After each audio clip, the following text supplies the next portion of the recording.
subhanaka la ilma lana illa ma 'allamtana innaka antal alimul hakim. Rabbi shrah li sadri wa yassir li amri wahlul 'uqdatam min lisani yafqahu qawli. Amma ba'd.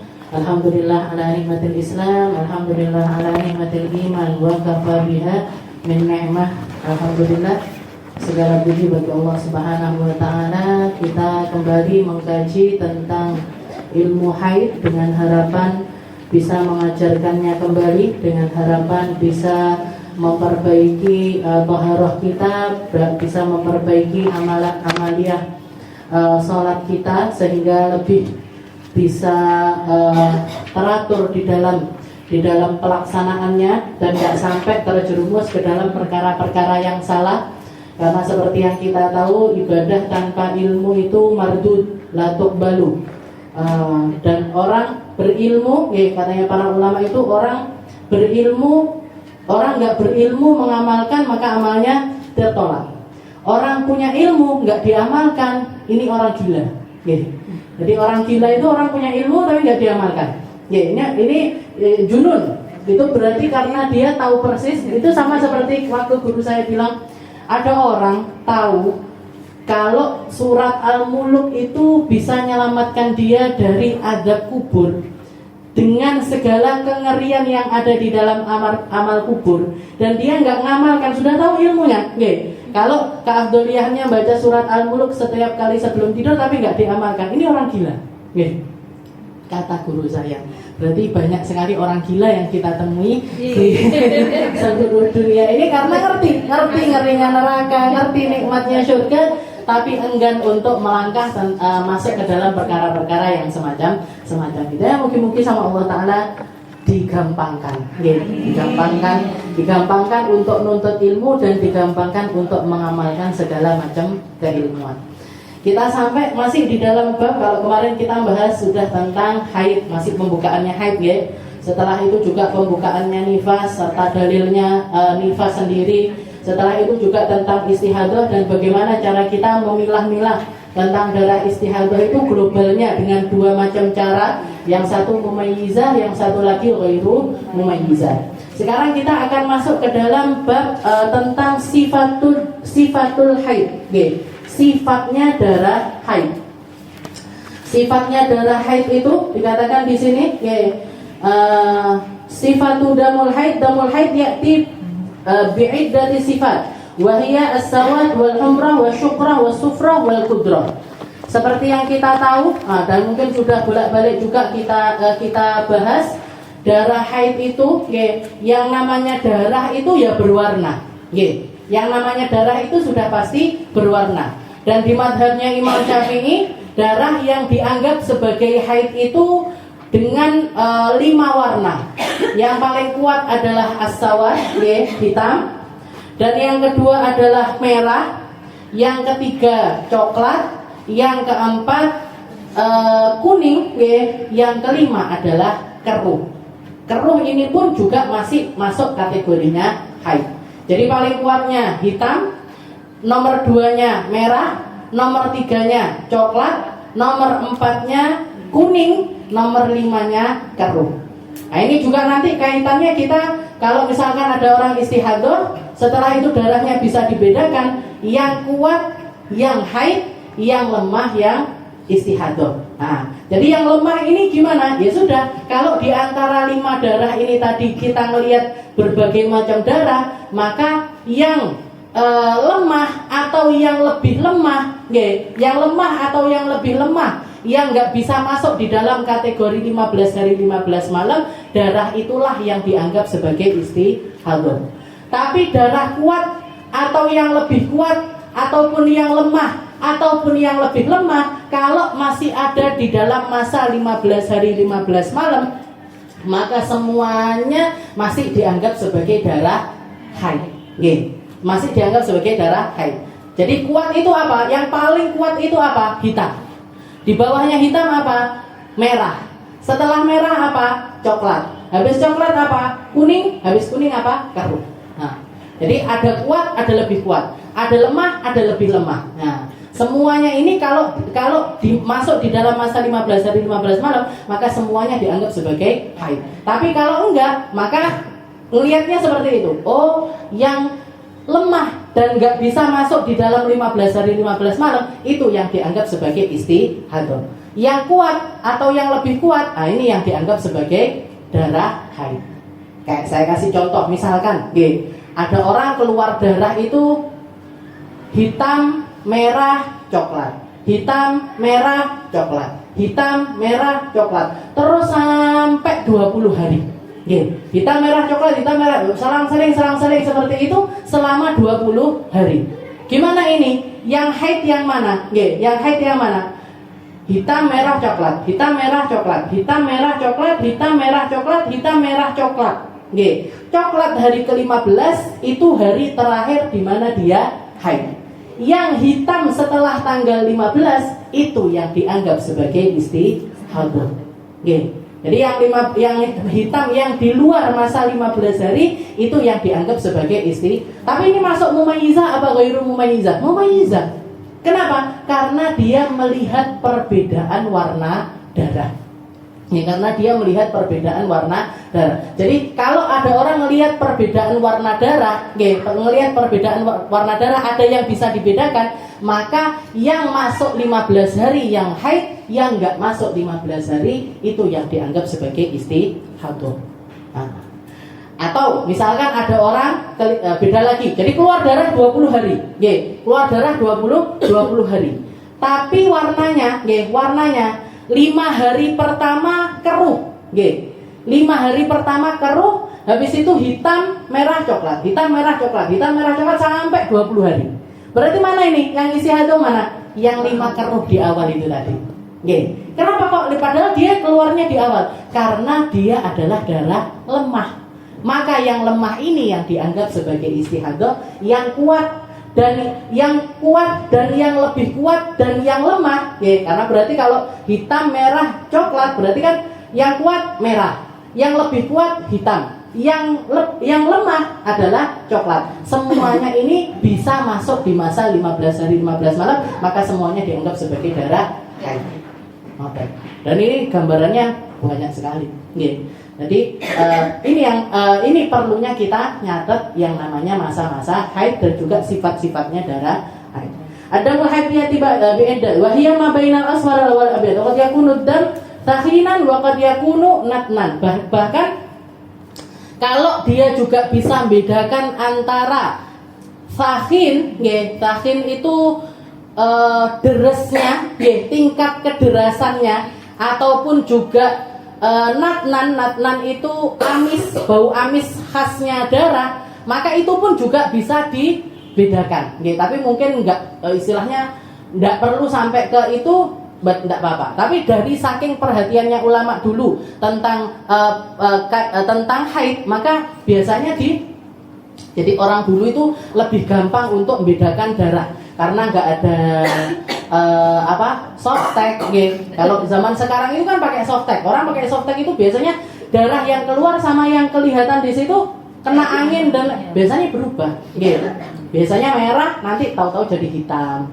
Padahal aslinya keluarnya itu warnanya merah. Nah, kalau orang zaman dulu kan kerasa dicuci, pakai kain dicuci sedikit-sedikit, kayak jenengan dulu yang belum masanya punya anak, masih belum ada masa pampers, kan dicuci lagi, BAB dicuci, pipis dicuci. Nah, orang dulu menstruasi juga seperti itu. Makanya mereka juga bisa bedakan tentang kental sama encernya, kental encernya, amis enggaknya. Nah, itu dibedakan. Jadi bahkan ngeten, misalkan ada orang keluar darah 20 hari, 20 hari. Selama 20 hari ini semuanya warnanya hitam. Tapi 10 hari pertamanya itu deres kental. 10 hari berikutnya nggak kental, encer. Nah, maka ini yang haid yang mana? Yang kental. Yang nggak kental ini yang 10 hari terakhir semuanya istihadah. Nah, ini dari kehati-hatiannya orang dulu. Nah, orang zaman sekarang pokoknya iso bedane darahnya wis alhamdulillah. Istilahnya nggak usah deres, nggak ngerti, misalnya nggak sempat gitu. Padahal sibukan mana gitu orang dulu sama sekarang.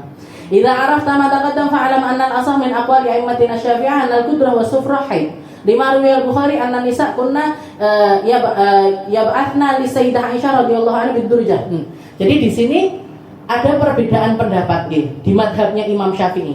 Jadi kalau 5 darah ini yang disepakati di madhabnya Imam Syafi'i. Sebenarnya ada madhab lain yang mengatakan hijau juga masuk warna darah. Tapi kalau madhabnya Imam Syafi'i hijau nggak masuk warna darah. Jadi kalau ada orang keluar kok warnanya hijau, ini bukan haid, bukan masuk dalam kategori warnanya darah haid. Tapi di madhab lain ada yang mengatakan hijau itu termasuk warna haid. Nah, yang ada perbedaan di madhabnya Imam Syafi'i cuman antara kudroh was sufroh, kuning sama keruh. Kuning sama keruh ini ada perbedaan pendapat. Kalau pakai yang diambil sama Imam Syafi'i yang paling kuat, kuning keruh masuk haid. Kenapa? Karena Sayyidah Aisyah ketika dilihati orang warna keruh kuning, beliau bilang la ta'jilna hatta tarainal qusah bayda. Tunggu sampai warnanya putih bersih. Tapi ada istri Nabi yang lain ketika ditanya, kunna la nu'iddu sufrah wal kudrah syai'an. Kami enggak nganggap kuning keruh itu sebagai sesuatu. Jadi enggak dianggap sebagai darah haid. Nah, Imam Syafi'i ngambil perkataannya Sayyidah Aisyah karena Sayyidah Aisyah lebih dekat sama Nabi Muhammad, lebih banyak nanya sama Sayyidina Muhammad, dan lebih sering interaksi sama Rasulullah SAW. Maka yang diambil perkataannya Sayyidah Aisyah. Maka gini, gampangnya karena ada ikhtilaf ini, kan katanya Nabi, ikhtilaf ummati rahmah, gitu. Ikhtilafnya umatku itu kan rahmat, kasih sayangnya Allah Ta'ala untuk umat. Para ulama menyimpulkan, jadi gini, kalau ada orang, kan nggak semua orang Islam itu, nggak semua orang perempuan itu ketika haid itu pas suci dulit dibedakne, rata-rata pripun? Ngelihat softtek bersih langsung mandi. Yang banyak kan seperti itu. Yang banyak kan seperti itu. Padahal itu kan masih belum bisa dianggap, nggak bisa untuk melihat masa suci yang benerannya itu kapan, itu nggak bisa. Maka kata para ulama, terus gimana ini? Nah, untuk mereka-mereka yang lalai di dalam belajar, untuk mereka-mereka yang lalai di dalam belajar, nggak punya kesempatan untuk belajar, ya sudah, yang dulu-dulu dimaafkan. Yang mungkin sucinya padahal masih keluar kuning, sucinya padahal masih keluar keruh, ya sudah, dimaafkan sama Allah Ta'ala. Tapi setelah tahu harus hati-hati.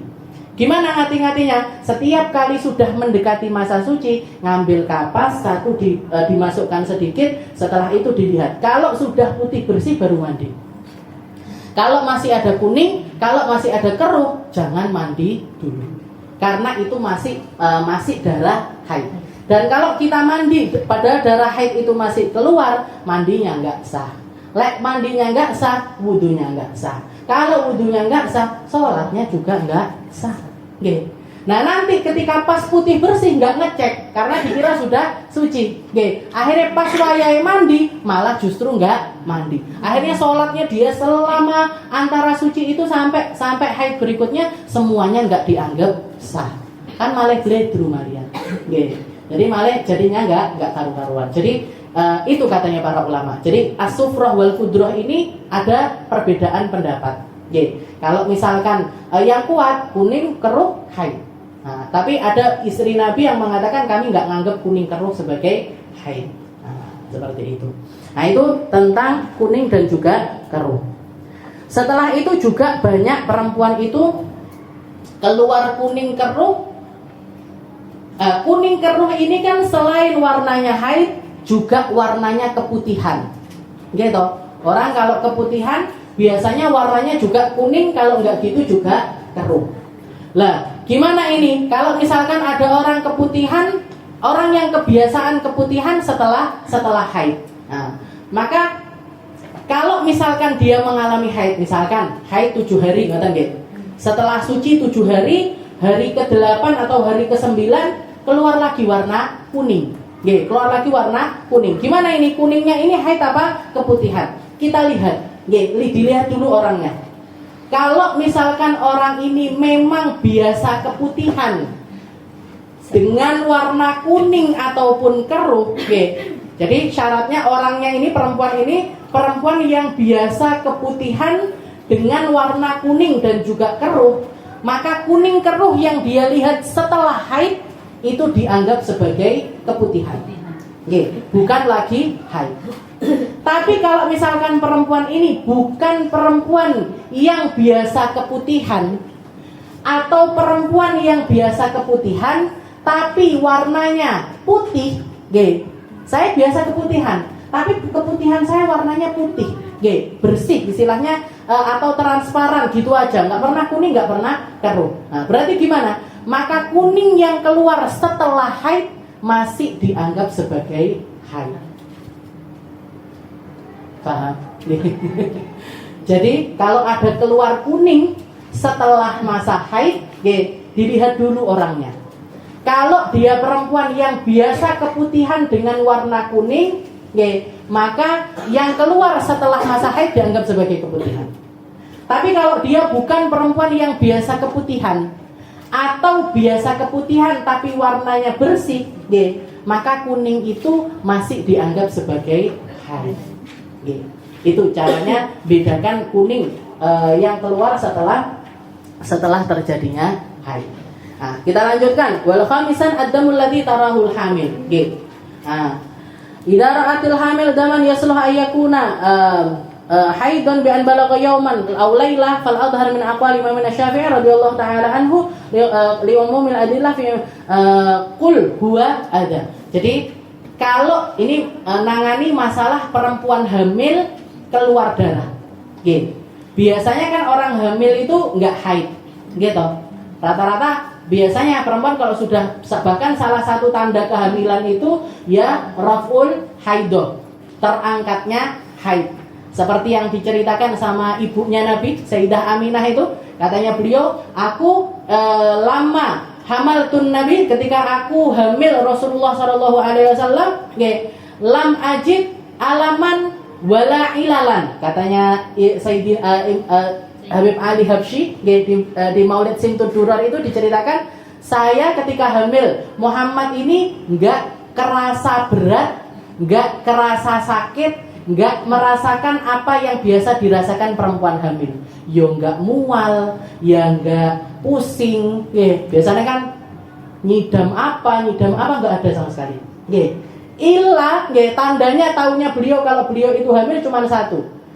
Anrufya anil haido, haid saya terangkat, yang biasa datang bulanan itu nggak datang. Nah, dari situ beliau tahu kalau beliau ini dalam keadaan hamil.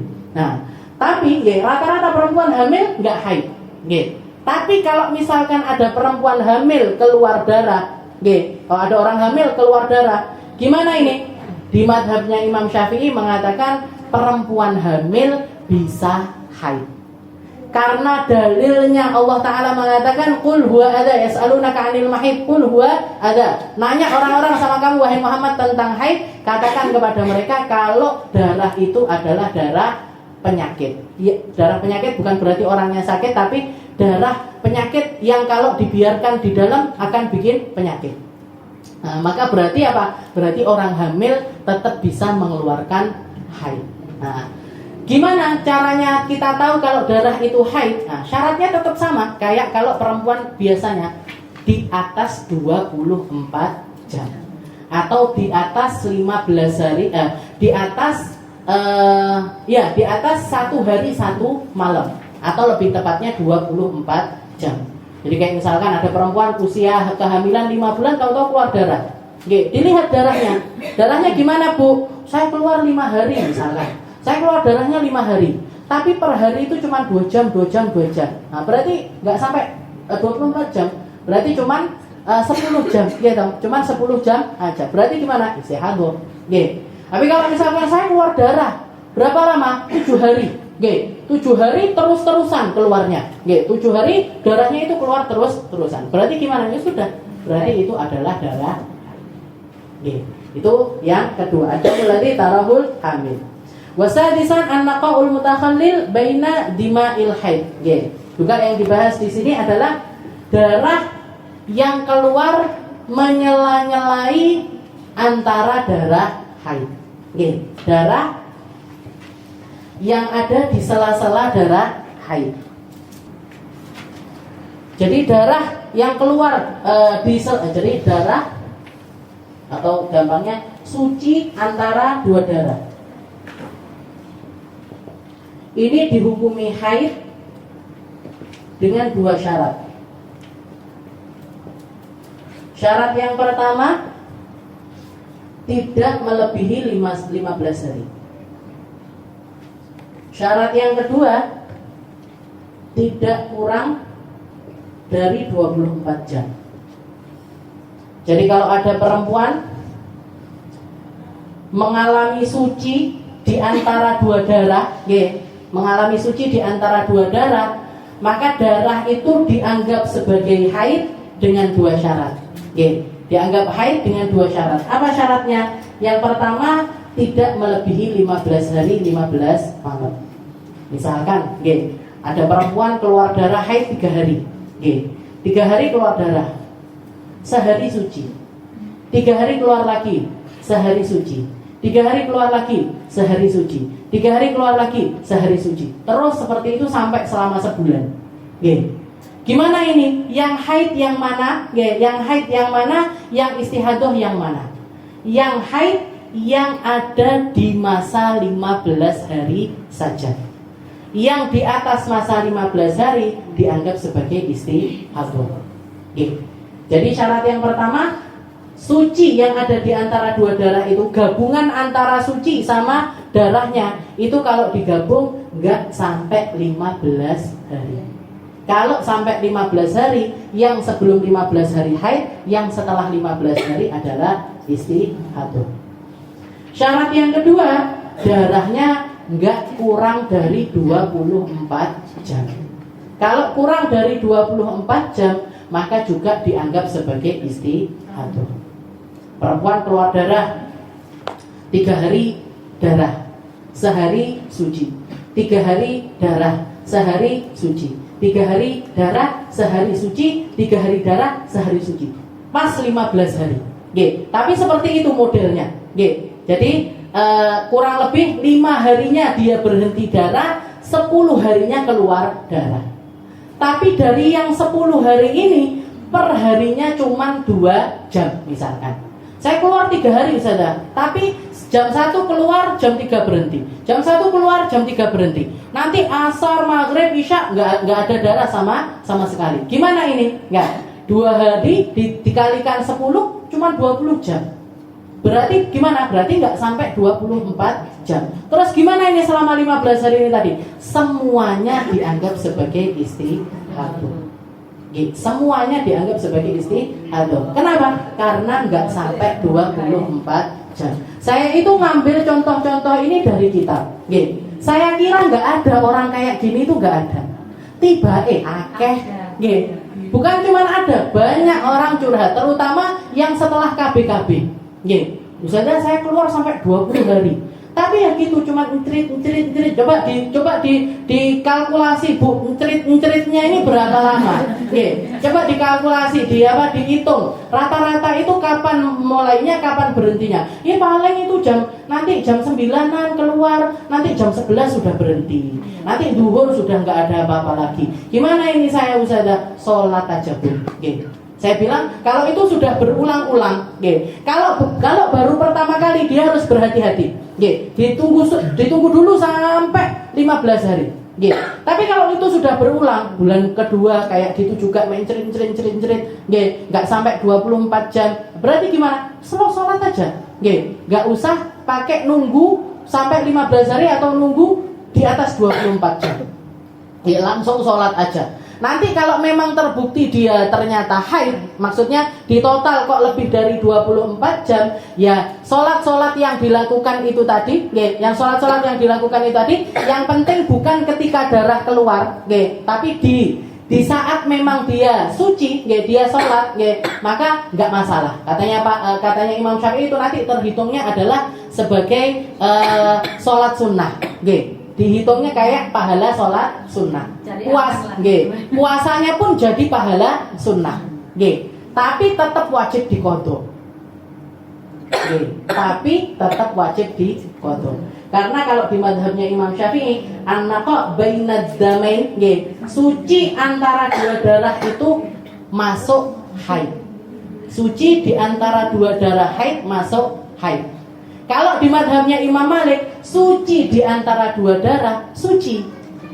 Kalau suci di antara dua darah suci, berarti sholat di dalamnya sah, puasa di dalamnya sah. Gitu. Kalau di madhabnya Imam Syafi'i, suci di antara dua darah haid. Berarti apa? Sholat nggak sah, puasa nggak sah. Masih wajib diqodho di hari yang lain. Cuman satu yang dimaafkan. Kalau misalkan ada orang beramal dengan amalia dan itu sudah tergugurkan dan dianggap sebagai sah, tidak wajib diqodho, ya tidak wajib diulangi lagi. Kalau terjadi di antara suci di antara dua darah, yaitu amalia ihram. Amalia orang berangkat ihram entah itu umroh ataupun haji. Jadi misalkan ada orang berangkat umroh, saya misalkan berangkat umroh, amin. Nanti saya misalkan berangkat umroh, begitu nyampe, begitu nyampe ternyata keluar darah, sehari keluar, habis itu suci, Pas waktu suci, saya langsung ngambil mikot, langsung tawaf, sa'i, tahallul, umroh, Dan umroh kalau pertama kali kan berarti umroh wajib, gitu. Umroh kalau pertama kali namanya umroh wajib. Jadi di Mekah misalkan cuma 4 hari aja, misalkan 4 hari. Ternyata, begitu selesai umroh berangkat ke Madinah, di Madinah keluar darah haid, keluar nyambung lagi darahnya, sampai hari ke-10, sampai hari ke-10. Jadi berarti kalau di total 10 hari. Terus gimana ini? Umroh wajib saya yang kadung dilakukan di Mekah ini tadi, apa wajib balik ke Mekah ihram lagi atau sa'i tahallul lagi? Gimana? Enggak perlu. Sudah dianggap sah. Cuman amalia satu itu aja yang dianggap sah, dilakukan di antara suci yang terjadi antara dua darah haid. Selain itu wajib diqodho. Selain itu wajib untuk diqodho. Kalau sholat nggak wajib diqodho, kalau puasa wajib diqodho. Paham gak? Jadi dua ini an-naqa' bainad damain, itu syaratnya dua, yaitu yang pertama keluarnya tidak melebihi 15 hari 15 malam dan masanya nggak kurang dari 24 jam. Kalau kurang dari 24 jam juga dianggap sebagai darah. Enggak. Kalau memang terbukti yang awal itu ternyata jadi istihadoh dan kita sholat di masa istihadoh itu, maka itu sudah cukup. Itu sudah mencukupi sholat kita di saat itu sudah mencukupi sebagai sholat. Tapi kalau misalkan ternyata berhenti di 15 hari, berarti kan semuanya dianggapnya sebagai haid, gitu. Ya sudah, berarti yang awal itu tadi kita sholat itu nggak berdosa. Nggak berdosa, tapi masuk di dalam masanya haid. Masuk di dalam masanya haid. Istilahnya kalau jenengan waktu itu puasa Ramadannya masih tetap wajib diqodho. Kalau sholatnya nggak masalah, istilahnya nggak dosa. Kalau itu sudah jadi kebiasaan. Kalau jenengan sudah punya feeling, kayak orang banyak perempuan keluar itu kan awal-awal kuning dulu, baru setelah itu bior. Ada yang langsung bior, ada yang ini saya mesti 3 hari mesti suci, tapi habis itu hari kelima mesti keluar lagi. Nah, gimana? Sholat apa enggak di waktu tersebut? Sholat boleh, enggak sholat juga boleh. Sholat boleh, enggak sholat juga enggak apa-apa. Karena kita sudah tahu kebiasaan tentang haid kita. Tapi kalaupun misalkan kita sholat di waktu itu enggak dosa, karena dohirnya suci. Ketika kita ngelihat dohirnya saya darah ini berhenti, silahkan sholat. Ketika ngelihat keluar darah, amsik, jadi berhenti dulu, jangan sholat dulu sampai terbukti ini beneran haid apa enggak. Kalau ternyata kok enggak haid ini, langsung wudu aja langsung sholat. Kebukti enggak haid itu gimana? Kayak misalkan jangan keluar darah, enggak sampai 24 jam berhenti. Nggak sampai 24 jam. Jadi misalkan jam 1 siang jenengan keluar darah, maghrib sudah berhenti. Ya sudah, langsung ke kamar mandi, cebok, wudu, sholat. Nggak usah pakai mandi. Kenapa? Karena nggak ada haidnya. Nggak ada haidnya berarti nggak perlu mandi. Cukup wudu, setelah itu langsung sholat. Nah setelah itu kok ternyata keluar lagi, ya sudah, pas keluar nggak usah sholat lagi. Nggak usah sholat lagi. Nah nanti kalau ternyata terbukti, oh ternyata saya hitung sudah lebih dari 24 jam, berarti waktu itu kalau melihat suci baru mandi dulu, baru untuk melaksanakan sholat. Tapi kalau kurang dari 24 jam nggak perlu mandi. Gini, kalau misalkan ini kan tadi kita bahas perempuan hamil itu bisa haid, gitu. Perempuan hamil itu bisa mengalami haid, dan kaidah haidnya itu sama persis seperti orang yang nggak hamil, sama persis seperti perempuan yang tidak dalam keadaan hamil. Berarti gimana ini kalau misalkan kita lagi hamil terus ngeflek, kita lihat fleknya. Kalau fleknya itu keluarnya terusan, nggak mandek sama sekali, nggak ada jedanya sama sekali, maka darah itu tadi, fleknya itu tadi dianggap sebagai haid. Dianggap sebagai haid. Tapi kalau misalkan fleknya itu terlalu sedikit, dan sekiranya itu kalau di total juga nggak sampai 24 jam, maka darah itu tadi dianggap sebagai istihadah. Kalau istihadah berarti wajib sholat. Berarti gimana ini kalau lagi dalam kondisi seperti itu, gimana Ustazah? Saya sholat apa enggak? Gitu kan biasanya yang dibingungkan sama orang. Dilihat darahnya. Kalau misalkan darahnya itu terus-terusan, jedanya, jadi keluar fleknya itu enggak ada jedanya sama sekali, maka jangan sholat dulu. Tapi kalau misalkan keluarnya cuman pas pipis, serut, pipis lagi, serut. Jadi tinggi obah, orang obah terus. Berarti kan darah keluarnya terus-terusan. Orang mau itu ngeflek itu kan suruh istirahat total. Kalau buat istirahat berarti kan biasanya obah niku keluar. Nah niku lho. Jadi istirahat dulu. Jadi kan nggak keluarnya itu nggak terus-terusan. Kalau memang keluarnya nggak terus-terusan, silahkan sholat. Dan sholatnya ini sesuai kondisinya. Kalau memang misalkan dia nggak kuat berdiri, ya duduk. Kalau nggak kuat duduk, ya ngereta. Misalkan nggak bisa berangkat untuk wudhu, berarti ya tayamum aja. Kalau tayamum juga nggak bisa, ya sudah, sholat faqihut tahurain. Sholat dalam keadaan yang dia mampu. Yang penting tangga sholat. Yang penting tetap sholat. Nah nanti kriterianya darah ini masuk di dalam kategori haid atau enggak. Nah ini nanti kita lihat setelah selesai. Setelah selesai. Oh tiba aku pas keguguran yang itu darahku ternyata di atas 24 jam. Berarti gimana? Ya sudah, semuanya dianggap sebagai haid. Nggak usah dikodok.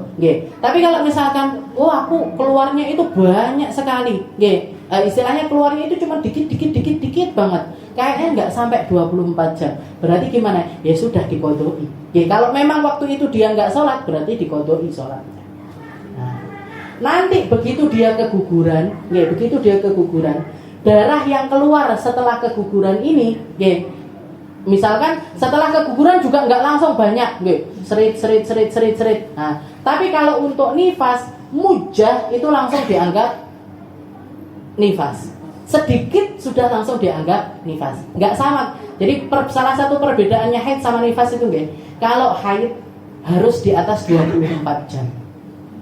Baru gugur kewajiban sholat. Tapi kalau untuk nifas, bimujarrad khuruji, cuman keluar sedikit aja, itu sudah dianggap nifas. Langsung gugurkan sholat, langsung nggak usah sholat. Nanti berarti gimana ini?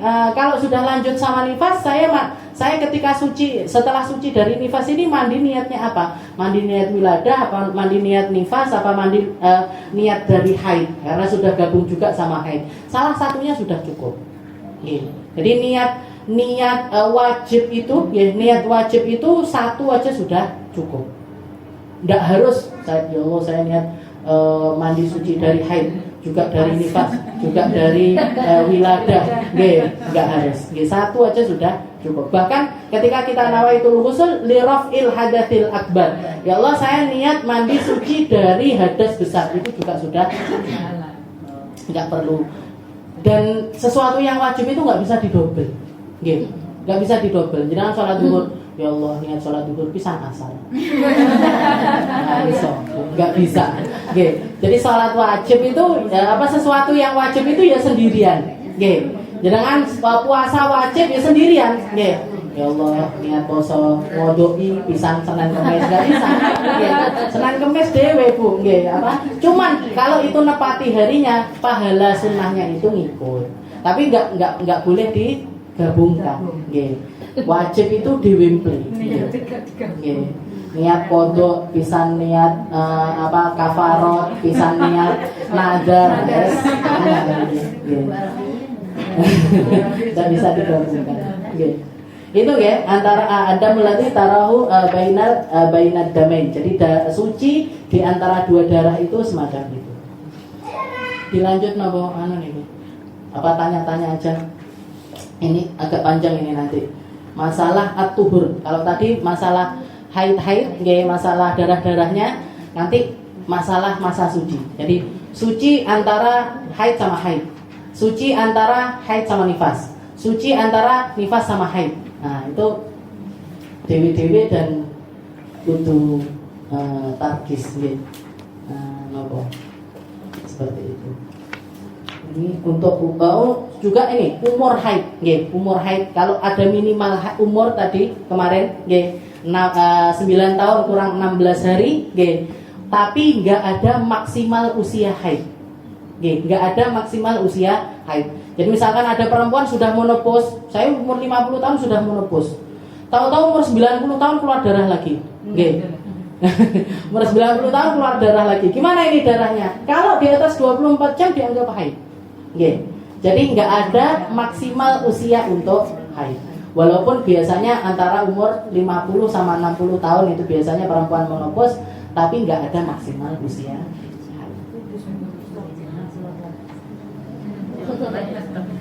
Saya tanya,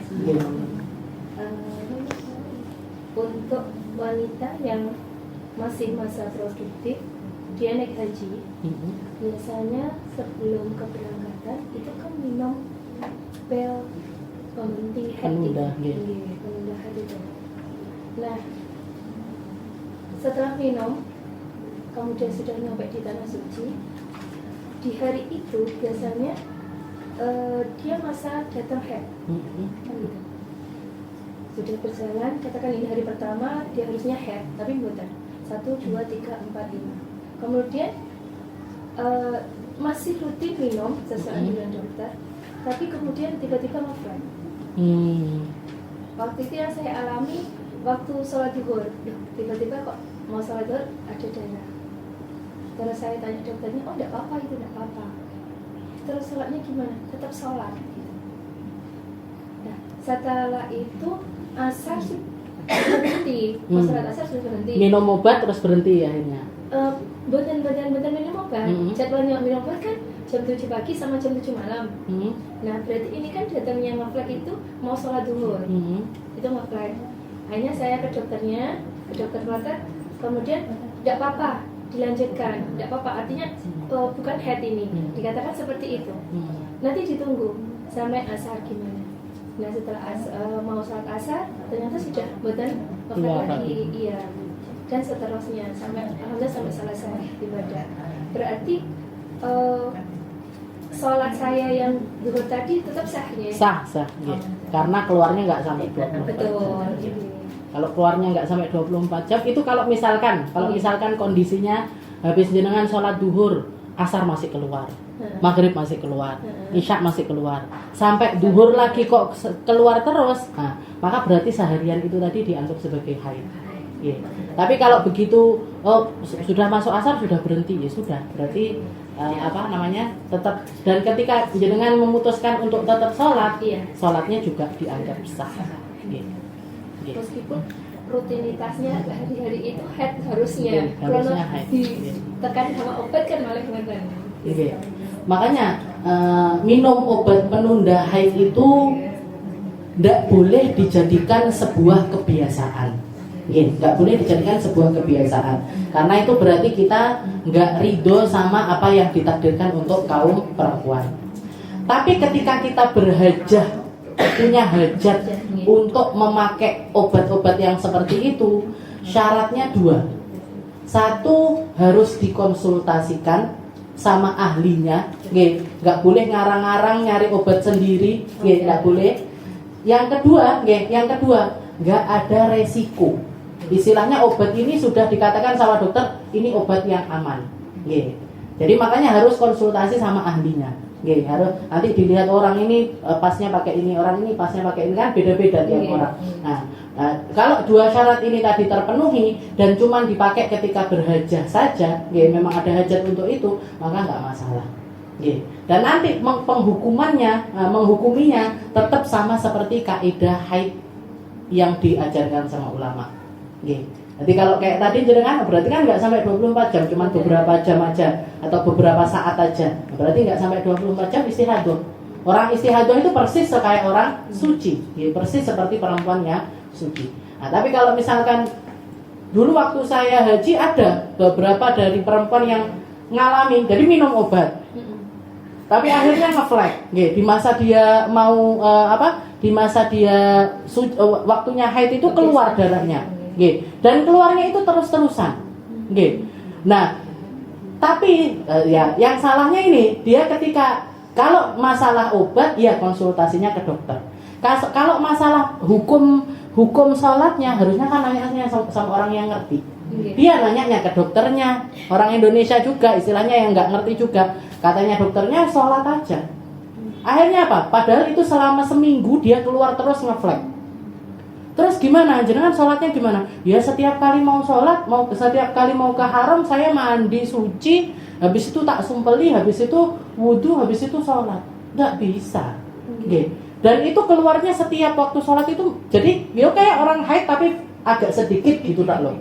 Banyak kejadian seperti itu. Banyak kejadian kayak gitu itu banyak sekali. Lah berarti gimana ya? Sudah sebenarnya. Dan itu kalau sudah dia memutuskan kayak gitu kan banyak keharaman yang dilakukan. Wudunya haram karena orang haid juga nggak boleh wudu. Mandinya mandi apa dia? Wong lagi haid kok mandi. Mandi suci apa dia? Mandinya juga dosa. Masuk masjidnya dosa. Sholatnya dosa.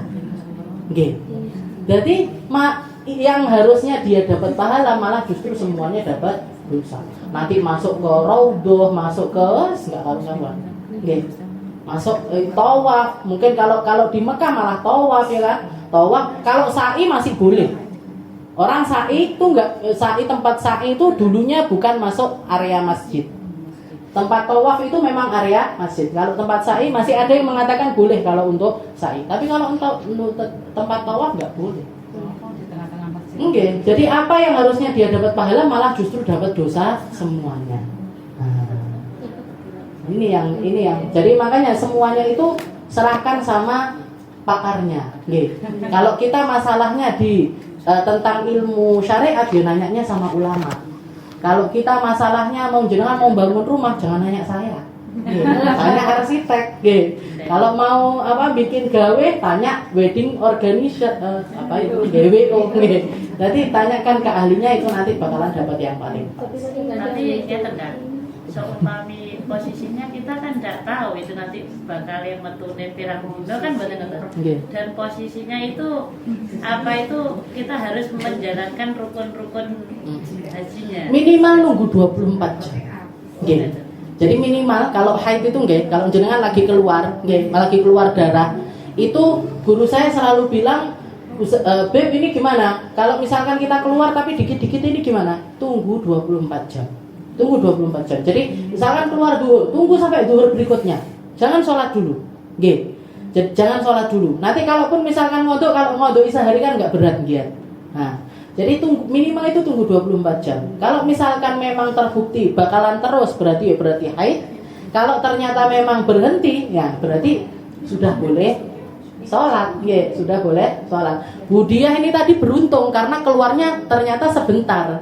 Iya kan? Jadi dokternya bilang kamu sholat aja, silahkan tetap sholat, dan ternyata keluarnya cuma duhur aja waktu itu aja, asar sudah selesai, berarti sholat duhurnya tetap sah. Nah, tapi kalau misalkan duhur keluar, habis itu asar masih keluar, maghrib keluar, kan berarti ini haid.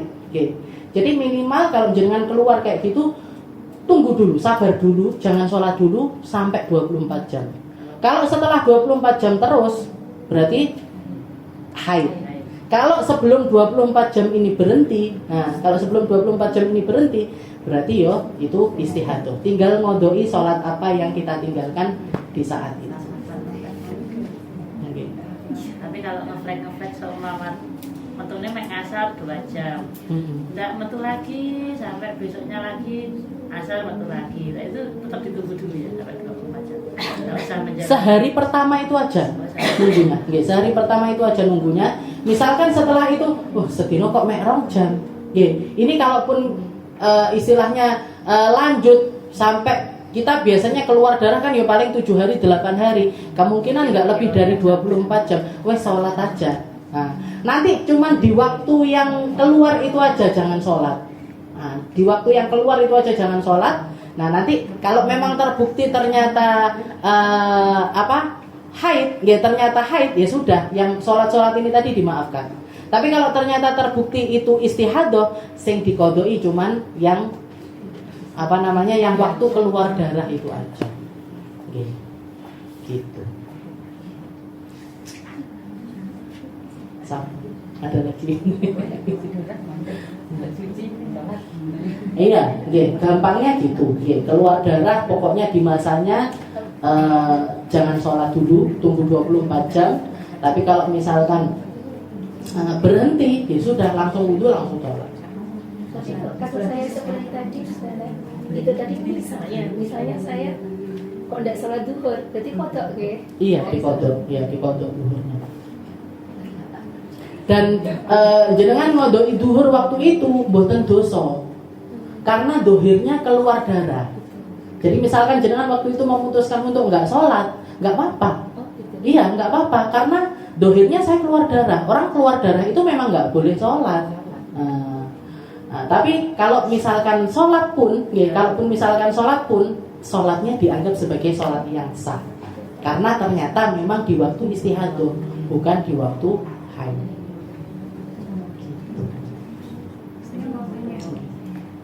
Misalnya gini, kita haid hari pertama itu waktu sholat asar misalnya sekitar jam 3 lebih, itu kan sudah memasuki sholat asar. Berarti kita kan punya tanggungan asar. Nah kemudian di hari ke-7 itu ketika zuhur, waktu zuhur misalnya jam 2 kurang berapa, misalnya jam 2 kurang 15 menit itu zuhurnya habis. Kita haidnya sudah selesai. Oh ya. Haidnya sudah selesai, kita mandi besar. Setelah itu ada mandi suci. Nah itu sisa waktu cuma 5 menit untuk sholat zuhur. Nah kita itu mendahulukan mengkodok sholat yang asar itu apa sholat zuhur dulu baru dikodok? Sholat zuhur dulu. Sholat zuhur dulu. Iya. Baru ngodoi asar yang waktu awal haid itu tadi. Iya. Kalau mengkodok itu terserah. Ngodok itu terserah. Nggak harus di waktunya, nggak harus langsung bahkan. Nggak harus langsung. Jadi orang kalau meninggalkan sholat karena udur, udurnya sholat itu ada tidur, ada lupa, udurnya sholat itu tidur, lupa safar, ini udurnya sholat. Yang boleh kita naruh sholat bukan di selain waktunya, istilahnya gitu. Nah, ketika kita meninggalkan sholat karena udur ini tadi, karena ada udur, maka mengkodoinya itu nggak harus secara langsung, boleh ditunda, misalkan, wes aku sek repot ini nanti aja ngodoinya, boleh, selama kita memang karena udur. Tapi nanti ada syarat-syaratnya sendiri. Kalau tidur bukan tidur sembarangan, tapi tidur yang tidurnya itu sebelum masuknya waktu sholat. Jadi misalkan jenengan ketiduran jam 11 siang, jam 11 siang tidur, yakin ini jam 1 paling insya Allah tangi biasanya, tiba-tiba 12 sampai jam 4 sore, sampai maghrib, akhirnya duhurnya hilang, asarnya hilang. Tapi karena kita tidurnya itu sebelum masuk waktu sholat, nggih, maka ninggalkan sholatnya itu karena udzur, nggih. Nah, ketika kita meninggalkan sholat karena udzur, ngodoinya itu nggak harus langsung. Jadi misalkan bangun-bangun maghrib gitu, nggih, langsung sholat maghrib. Habis sholat maghrib ternyata ada yasinan di rumah misalkan. Memang yasinan, nggih. Baru sempat sholat jam 10 malam. Gimana? Nggak apa-apa, nggih. Nggak apa-apa, nggak bisa. Iya, karena pokoknya jonggi langganan.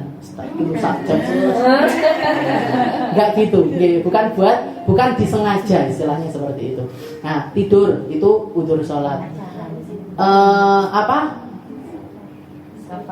Safar, nggih. Safar juga termasuk udzurnya sholat. Kayak misalkan gini, jenengan pergi ke Surabaya. Perjalanan pulang dari Surabaya ini malam, nggih, malam. Jenengan bilang gini, wes nanti sholat maghrib isyaknya di rumah, nggih. Nanti sholat maghrib isyaknya di rumah. Gimana ini? Boleh apa enggak? Jamak takhir di rumah? Boleh. Walaupun para ulama bilang ini namanya sudah bukan jamak takhir, tapi kodok sholat maghrib. Karena kalau jamak itu bolehnya cuma di perjalanan, nggih. Kalau di perjalanan itu namanya jamak. Kalau sudah nyampe rumah, jamak-jamakan. Jamak-jamakan. Nah, ini nanti kita boleh memutuskan gimana? Sholatnya gimana? Maghrib dulu habis itu isya, apa isya dulu habis itu maghrib, terserah. Nggih. Mau maghrib dulu habis itu isya boleh. Isya dulu habis itu sholat maghrib juga nggak apa-apa. Nggak harus urut karena sudah bukan jamak. Nah, ini namanya kodok sholat tapi tanpa dosa. Nah, ngodoi sholat tapi nggak pakai dosa karena kita melakukannya dengan adanya udzur. Oke. Nah, dengan adanya udzur, safar, lupa itu juga masuk udzurnya sholat. Saking repotnya ngoreksi ujian, sampai lali sholat misalkan.